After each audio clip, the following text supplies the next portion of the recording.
Modi is successful in India because he's doing one thing that Indian governments haven't really done for decades. He's actually delivering on the needs and interests and demands of the people. If it looks like Donald Trump might win the election, then we'll start hearing that there is intense foreign interference in the election. Only the Chinese would congratulate the Pakistanis on an election. Only the Chinese would be upset about a free and open election in Taiwan.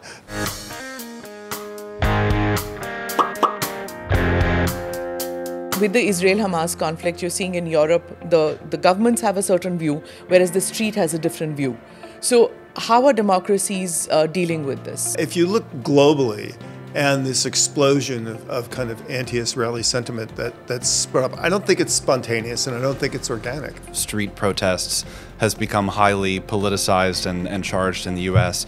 But certainly there is also a larger issue about the relationship between popular viewpoints and the decisions of governments. There is a disjunction between opinion polls and popular judgments and the decisions that have been made by governments. Whether these can be used by foreign forces to destabilize governments. The leaders of Black Lives Matter, these are all people who were educated in elite universities by many professors who were radical leaders in the 1960s. There was Chinese money that flowed into the infrastructure that built the BLM infrastructure in the United States. China has turned around and congratulated Pakistan on successful holding of elections. What is the greatest threat to freedom and prosperity and peace in the world today?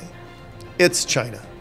China is the farthest, whatever point is the farthest in the universe from a democracy where people get to decide for themselves their future. China holds that. So the #1 enemy of freedom and democracy in the world today.